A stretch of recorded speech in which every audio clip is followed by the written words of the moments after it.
I spent years waiting to be saved, waiting for a job, a break, someone to finally notice me. Then one day it hit me like cold water. Nobody's coming. And that was the best thing that ever happened to me. Because it turned out the answer was never one more qualification. It was something a lot simpler. Let me explain. Here's a lie I believed for way too long. Do the right things and you'll be taken care of. Follow the path. Get the qualification. Wait your turn. And somewhere down the line, the reward shows up and your life just works. That's the deal, right? That's what we're all quietly promised. I bought it completely. And I want to show you what I found when I reached the end of that path. Nothing. Nobody standing there. I went to a vocational school. Administration, commerce, computer technology. The path everyone calls safe, while they're secretly just nervous for you. And I still remember the feeling of finishing.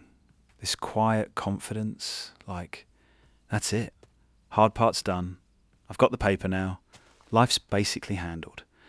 I honestly believed I'd already done the one move that saves you. So I walked out into the real world, held up my qualification, and waited for the door to open.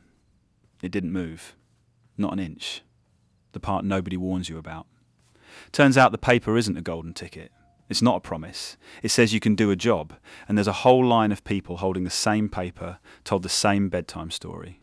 Finding work took me a long time, way longer than I ever pictured.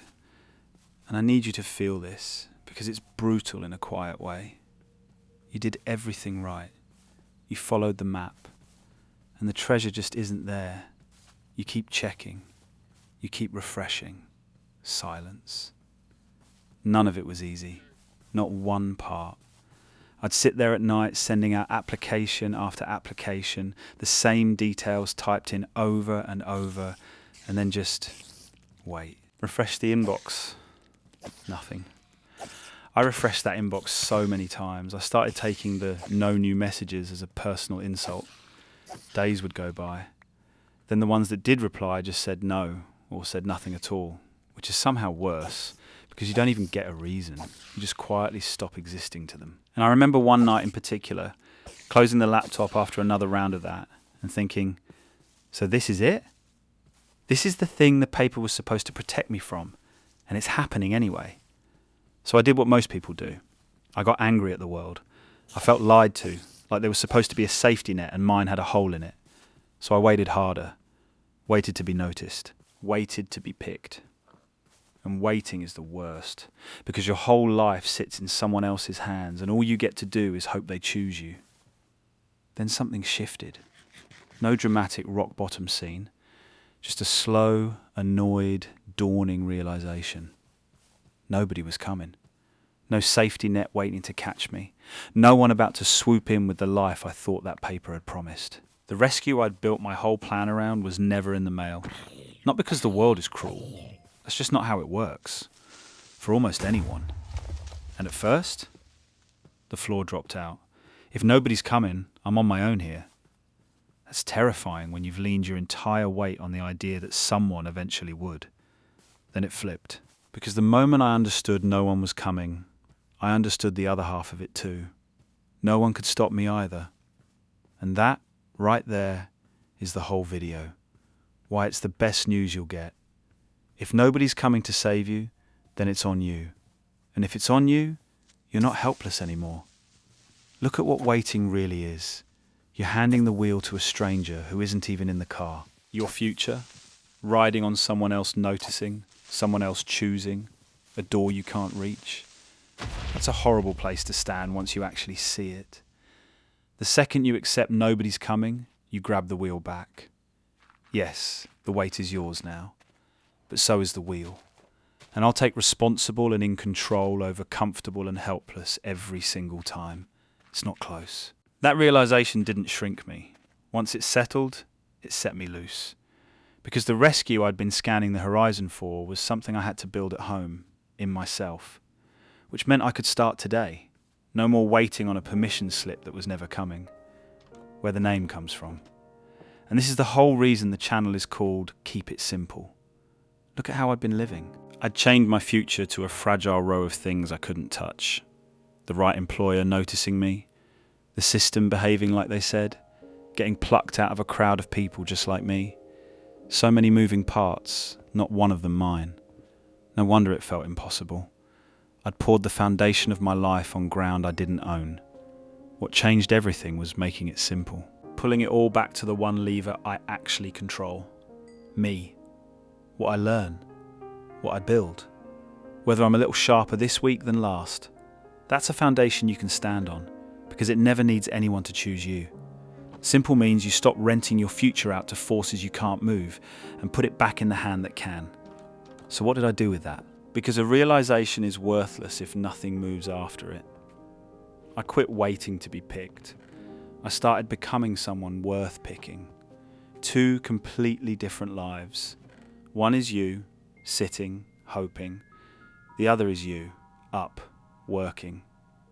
If a whole crowd held my exact qualification, then the qualification was never going to be the edge. So I built on top of it. I learnt things no teacher assigned me. I started investing early, years ahead of the people around me, because one truth had finally landed. If I wanted security, I'd have to lay every brick of it myself. Nobody was going to deliver it. The first real move was almost boring. Instead of firing off more applications into the void, I started spending those same nights learning. I picked up things around the qualification I already had, the extra skills that most people in that line never bother with. And I opened my first small investment, put in an amount so tiny it was almost embarrassing, way earlier than anyone I knew was doing it. Not because I had money to spare, I didn't, but because it was the first thing that was fully mine. Nobody handed it to me and nobody could take it away. That tiny move flipped something in my head. For the first time, I wasn't waiting. I was building. And I worked on myself. Not in a cheesy way. I just looked, honestly, at where I was weak and got a little less weak each week. Reading, building small skills, fixing my own head. The quiet work nobody applauds that slowly turns you into someone the world answers differently. And here's what I noticed. The more I owned it, the more moved. Not overnight. Not because the universe rewards a good attitude. But when you stop waiting and start building, you genuinely become someone with more to offer. And the world responds to that.